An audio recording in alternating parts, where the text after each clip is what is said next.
My name is Patrick J. McGinnis, and I coined the term FOMO. That's short for fear of missing out, and it's why some people end up following the crowd. But we're not like them. We're part of a new species that isn't afraid to do things differently. I call us FOMO Sapiens. And this is the show where you'll meet people like us, phenomenal FOMO Sapiens, to learn how they find the courage and the ideas to live exceptional lives. FOMO. FOMO. Welcome back to FOMO Sapiens, the show for people who don't just follow the crowd, but instead take their own path to success in business and in life. I'm your host, Patrick J. McGinnis, venture capitalist by day, author and podcaster by night. FOMO Sapiens 24/7. Today, we're going to be talking about a very interesting, counterintuitive little finding, which is called the performance paradox. The idea here is that the more we focus on performance, actually the worse we will do. And it's a very, very canny thing to think about. I really like this idea. And so that's why I want to get into it, because of course this season is about how to crush it without getting crushed. And if you're obsessed with performance and it actually is holding you back, that is not good. Right? So it's a really sort of relevant topic for all of us, including myself, because I do this to myself too. Remember, this show is like me. It's basically me trying to fix me, and hopefully you as well, because we're all, we all need a little fixing once in a while or all the time. And so to talk about this topic, I have a really great guest. His name is Eduardo Briceño. Now, I met Eduardo a couple years back. We were introduced by good friends who had gone to grad school with him. And he was looking at writing a book, and he wanted to chat about that process. So we had a nice convo, and he's a great guy, really interesting, thoughtful. He studied with Carol Dweck, so, the growth mindset person. And so he just has this really interesting training in topics that we all care about on the show. And so I was excited when his book came out. I got a copy, and I looked at it, and I was like, well, he did it, number one. And number two, it's great. It's a great book. So we're going to be talking about that today. Now, Eduardo Briceño is a global keynote speaker and facilitator who guides many of the world's leading companies in developing cultures of learning and high performance. Earlier in his career, he was the co-founder and CEO of Mindset Works, the first company to offer growth mindset development services. And before that, he was a venture capital investor with the Sprout Group. His TED Talk, How to Get Better at the Things You Care About, and his prior TEDx talk, The Power of Belief, have been viewed more than 9 million times. That's incredible. He is a Pahara Aspen Fellow, a member of the Aspen Institute's Global Leadership Network, and an inductee into the Happiness Hall of Fame. That is also, I want that. I want that, Eduardo, if you're listening. I want that. He is the author of The Performance Paradox, Turning the Power of Mindset into Action, which is out now. Now, as I said, we're going to get into all of these ideas about performance. We're also going to talk about kind of entrepreneurial thinking and experimenting and learning. So this is a really good topic. It's great for September, kind of starting out in the fall, just getting ready to run and be creative in the process and be positive about it. Now, my small ask this week, it's an easy one. Go to netsuite.com/FOMO and download the CFO's Ultimate KPI Checklist. It's very cool. I'm telling you, KPIs, I really love them. I remember when I first had to come up with KPIs for a company, and it's sort of like a very valuable exercise, thinking about what do we care about, right? And so you can get a kickstart with this list at netsuite.com/FOMO. Go check it out right now. Sign up, check it out. I would be so thankful. NetSuite has been so good to the show. Let's show them a little love back. All right, and now on to the interview. As you know, I'd like to start every interview with the same question. And the question is this: what's a formative decision you've had to make to get to where you are today? I made a major life pivot when I had gotten into investment banking for 2 years right out of college. And then I spent a few years in venture capital like you are right now. And I got physically sick. I got a repetitive strain injury called myofascial pain syndrome, and had to look at my health, had to look at my life. And I realized at the time that, unlike you, I wasn't adding value to my portfolio companies because I didn't have any experience. I had just worked on investment banking and venture capital. I didn't have operating experience. And I felt like a fake. I felt like I was just pretending. I was just kind of repeating what other board members and investors were saying. And I didn't really, I was just, it was such a cushy job. And it was such a kind of dream job in a way in kind of Sand Hill Road.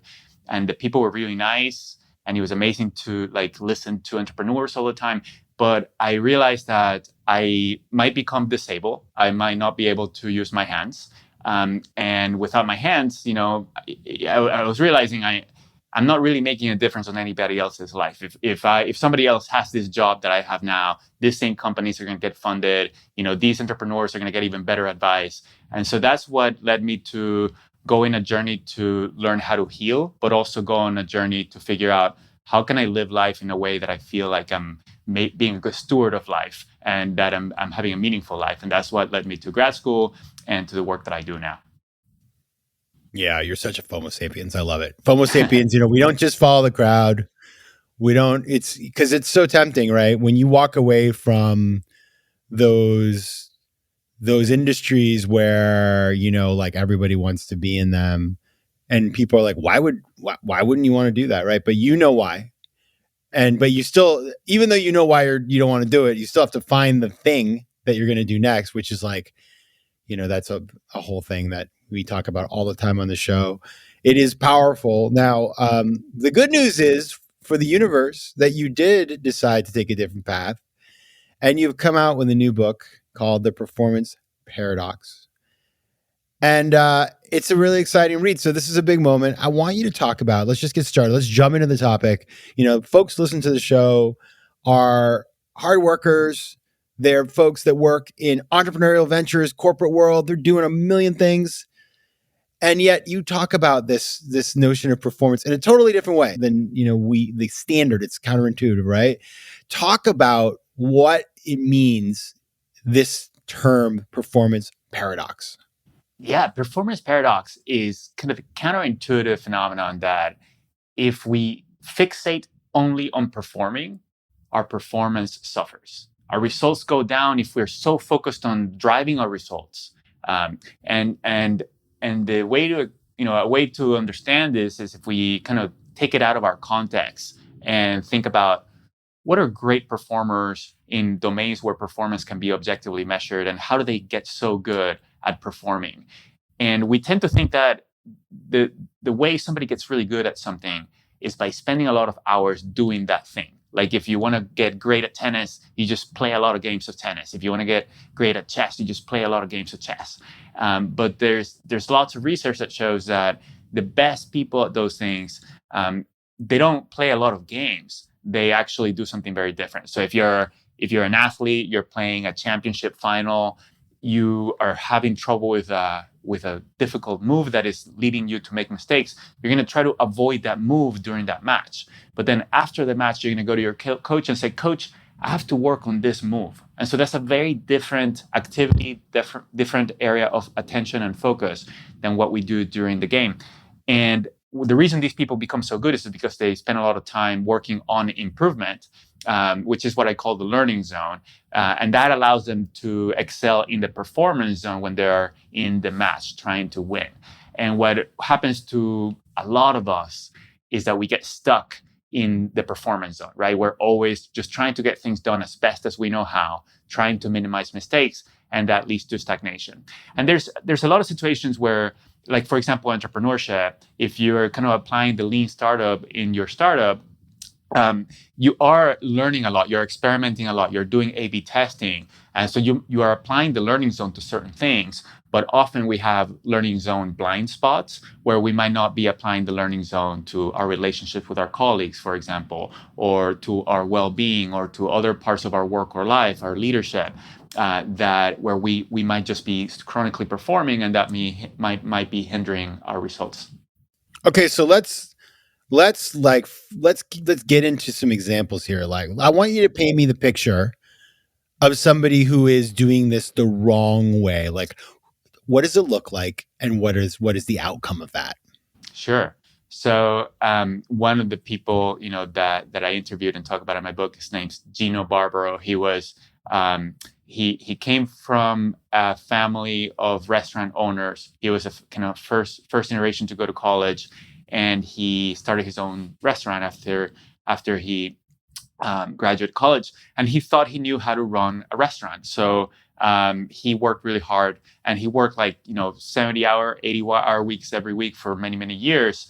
And when the kind of 2008 recession came about, he just tried to work harder, right? He tried to just stay up later and try to send more flyers, and so eventually, like, he broke down, the business broke down, and he had to do something different, right? So whether it is that, or there are lots of leaders that are kind of assume that when we become a leader, we need to be a knower, we need to have all the answers, we need to be sure of ourselves, and that's what's going to instill confidence in our people. And that's also a way that it gets problematic, because then people start like emulating our behaviors, right? Behaving like know-it-alls as well. And then we're not sharing ideas for improvement, we're not soliciting feedback, we're not thinking and talking about our mistakes to learn from them. Yeah, I was that person. I don't know about you, but when I was growing up, I was a total grinder. Like, I was like, more hours. I remember, this is funny. So sad. When I was a baby investment banker, like, we'd all compete on how many hours we'd worked the week before. Like, I did 97 hours. Well, I did 99, whatever. And I do think, especially in America, in the American context, like, there is this belief that more time, more hours, more hardcore. Like, when you think about business leaders and the way they portray themselves, is like, I eat, steel, for breakfast, and then, I work all the time. It is lionized. But of course, we know that, just from lived experience, from stats, from everything else, like, that just isn't the right answer. FOMO. Now that we've defined the bad place, let's talk about the good place. What does that look like? Yeah. So an example is, for example, Microsoft has made a transition from a know-it-all culture to a learning culture. And it's been incredible to see a company that now has, over 200,000 people really make a big cultural shift in many different dimensions. And when Satya Nadella became CEO in 2014, he got his executive team together to think about what kind of culture they wanted to build. And one of the 5 cultural pillars that they identified was a growth mindset, which was it's a term coined by my mentor, Stanford professor Carol Dweck, and it's all about a culture of learning, right? And so what does it look like? It looks like first identifying what behaviors we value.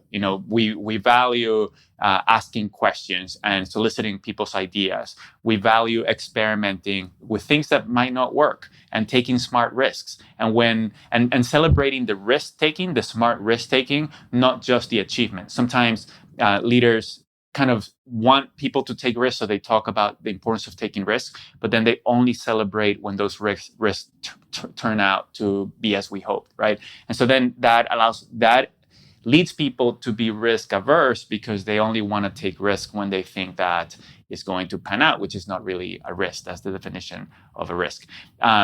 And so it's about also modeling kind of being learners. So Satya Nadella, whether it's soliciting feedback or talking about his mistakes and what he's learning along the way, that fosters a culture of, because in a growth mindset, we can all continue to improve, right? The Olympic gold medalists can continue to get better.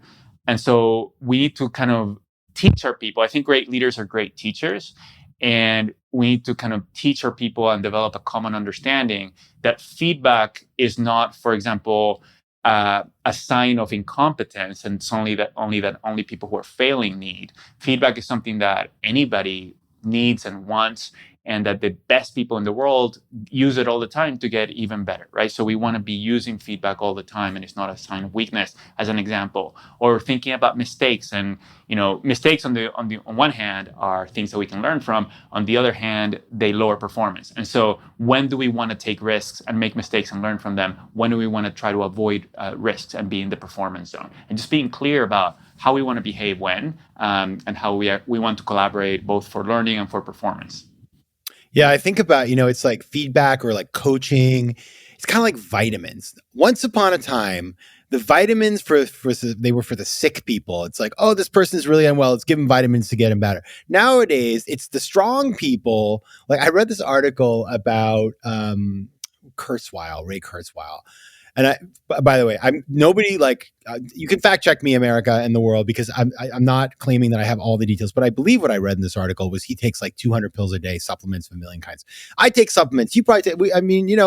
and it may be psychosomatic, I don't know, but I take them.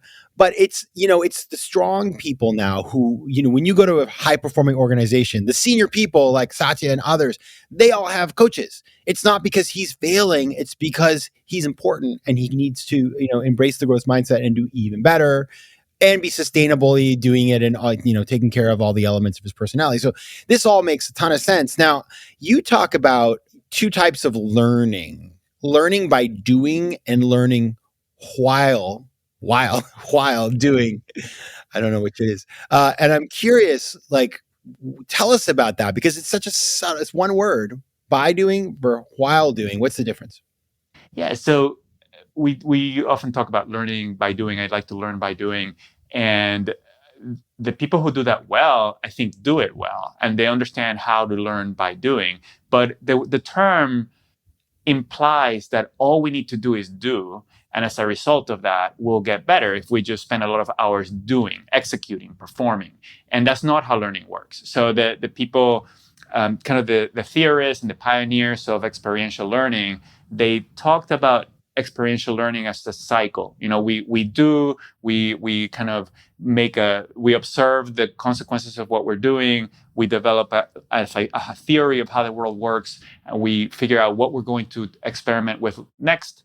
We experiment, that's the doing part, and then it's a cycle. And so for just learning by only doing, by only spending time doing something, that works when we're novices, when we're just starting out something, and you just you try to do it, you'll get better because you're trying something new and you've never done it before, and you know that you're going to need to observe what happens and change and iterate. But then we stagnate. And so learning while doing is a change in language to remind us that we can both learn and perform at the same time, which I think is the biggest opportunity that we all have. I mean, because, if you think about a tennis player or a chess player, they have the privilege of being able to spend an hour or two doing deliberate practice, like exercises or working on their topspin serve, right? But for most of us, we're so busy that we don't have time to just devote an hour to only learning. For most of us, that doesn't feel feasible to start with. And so the biggest opportunity is to shift the way we do things so that most of the time we're doing things with two goals: the goal of performing and getting things done, but also with the goal of improving along the way. And that idea that we can do both of those at the same time is the idea of learning while doing. But it looks different than just focusing on getting things done. And so say I want to make that change, right? It sounds good to me, right? And I am, for example, working on writing a speech. I do that sometimes. You do that as well. What would be the change that I would make as I did that, or preparing a presentation? We all do that. What would be the mindset shift that I would have to sort of embrace in order to, change that from learning by doing to learning while doing? Right. So if you are writing a speech or doing a presentation with the only focus of doing a good job, that's my only goal. I'm going to do what I think will work best, and I'm going to kind of write that down. I'm going to deliver that as best as I can, and usually we can even we're focused on proving rather than improving, and so we're just going to deliver it, pretend we know how to do it perfectly. We're going to go there. Here's what I do perfectly, and then I'm going to leave, and that's it. And there's nothing that we're doing to learn. So if we're going to do it in learning while doing, with the goal of doing a good job and also learning something along the way, first of all, we're going to tweak something, do something that we've never done before. So think about, who am I speaking to? What situation are they in? And what is it that might be useful to them? I've never done it before, but I'm gonna just, whether it's a small tweak, I'm gonna make this presentation as best as I can for these people, even if it involves leaping beyond the known, leaping beyond something I've done before. So that's one thing, is we need to, if we do the same thing today than we did yesterday or last month, we can't improve. In order to improve, we have to change.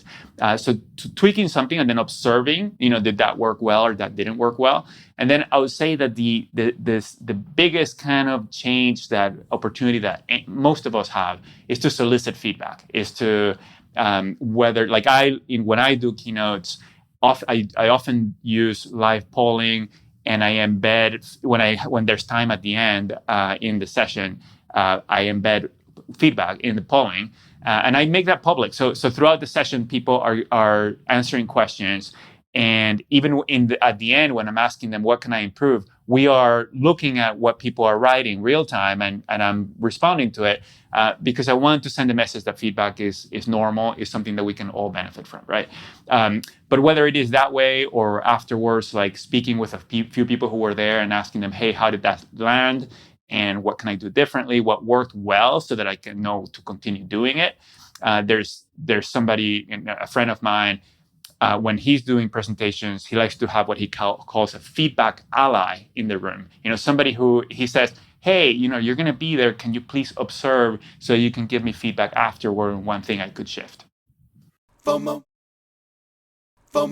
Okay, this is great. That makes a lot of sense. And in fact, I kind of do. I guess I'm doing that. I mean, when I do my talks, I always spice it up. I'm like, let me try a little. I'm going to try this like little risk here or there, and if it pays off, I'll integrate it going forward. I'm not going to like every time reinvent the wheel. Right. And then afterwards, when I think about feedback, especially for these kinds of situations, you have people that are consuming what you're doing, and these are people who want the best for you. It's like people who are like, oh, they've showed up and they're interested. And when you give them the opportunity to share something, what usually happens is like you're like crowdsourcing better ideas, new ideas for the future you can integrate. So it's a very smart thing to do. And I think it's kind of a perfect combination. I mean, you just have to be comfortable taking small risks and also being vulnerable, which are obviously the sort of the drivers of these two things.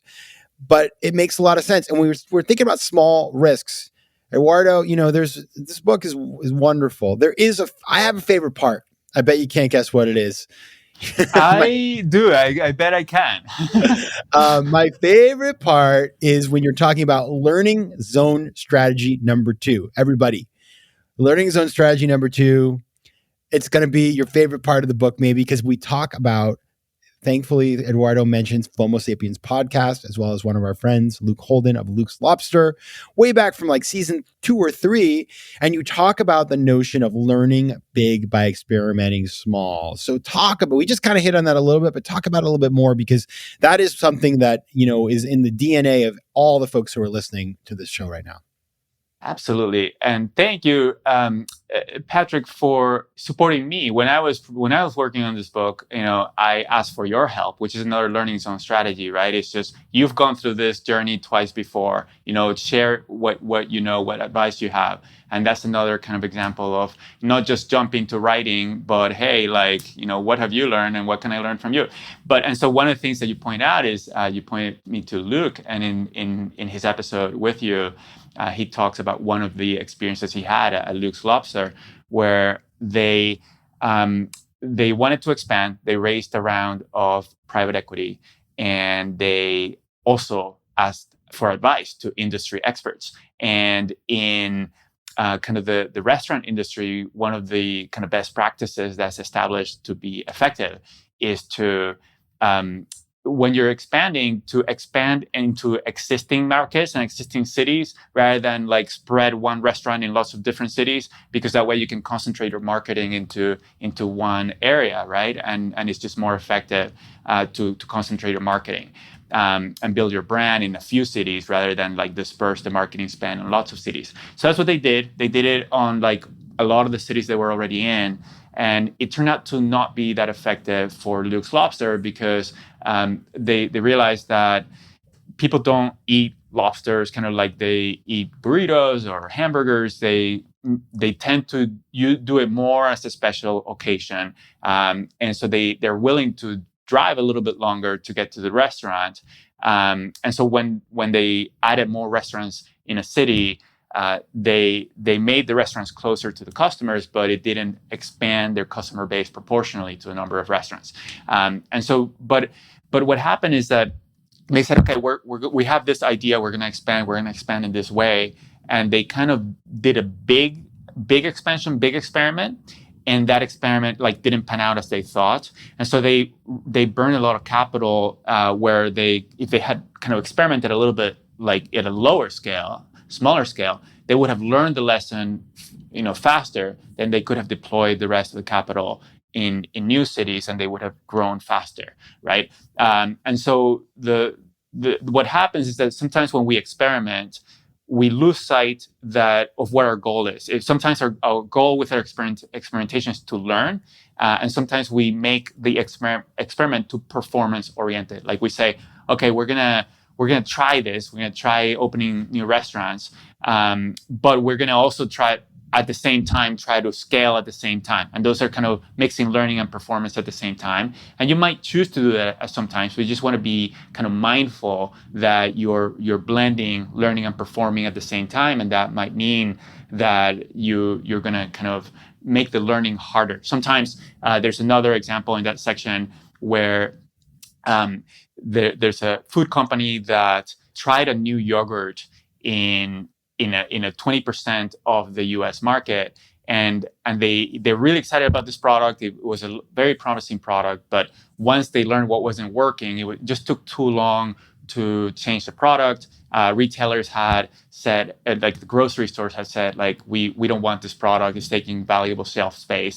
And even though it could have been a successful product, they had to discontinue it because they just tried to scale too quickly before learning the lessons first, right? And if you read the Lean Startup, it's the same hypothesis, right? It's like you want to figure out what is your assumption and what's your hypothesis, and how can you learn that lesson fast before you kind of scale. Yeah, it's so, I never, this is something I hadn't really thought about before, but you're so right. It's like when you're running experiments, you're trying to learn so that you can then scale in a smart way, or you're trying to scale. But it's when you get that mix wrong, like the example you've given, it's very dangerous. And in fact, I think about so many companies that they get that venture capital, that private equity, and they should be in learning mode, but they feel the pressure to scale, and then they end up scaling the wrong thing and they blow all their money. I mean, it's a disaster. I've seen this so many times. And yet, you sort of you lay that out in the way you do, and it's a lot clearer. So that's something that everybody should keep in mind, that the pressure, don't let folks get you twisted in focusing on the wrong thing. Now, Eduardo, I do want to talk about. So all this makes sense. We buy it. At least I do, but I think most of us buy it. But what happens is like. In a world where many things happen, we're high pressure, we're limited resources, it's easy to like forget the basics. Like this is like your broccoli, tasty broccoli that you're eating, and it's healthy and good for you. But then, when things get a little rough, we start eating the chips and the sodas and stuff. So how can we continue to apply this mindset when we're under pressure? Yeah, I think it's like building habits and systems, right? And so, for example, at LinkedIn, the top 100 leaders have a weekly meeting. And when they started working on, LinkedIn is part of Microsoft, and when they started building on a growth mindset culture, they added a section of that meeting. They just changed the agenda. And in a section of that meeting they talk about every week, they invite anybody to share something they learned the prior week. And so initially when they did this, people would kind of often just talk about a mistake that happened the prior week. But then the leader said, okay, that's good that we're hearing this mistake, but I'm still not getting to the lesson. Like what are we going to do differently going forward? What can we learn from this mistake, right? So that's the teaching part of leadership. And so they habitualize and they put it in the agenda. Like if you want to change the conversation, change the agenda. And so now, every week, like people share valuable things that they have learned the prior week that might be helpful to their colleagues. And it turned out that after they make this change, like people started asking to join this meeting, like people who were not in the top 100 leaders saying, hey, can I listen in just so I can learn, even if I can't talk?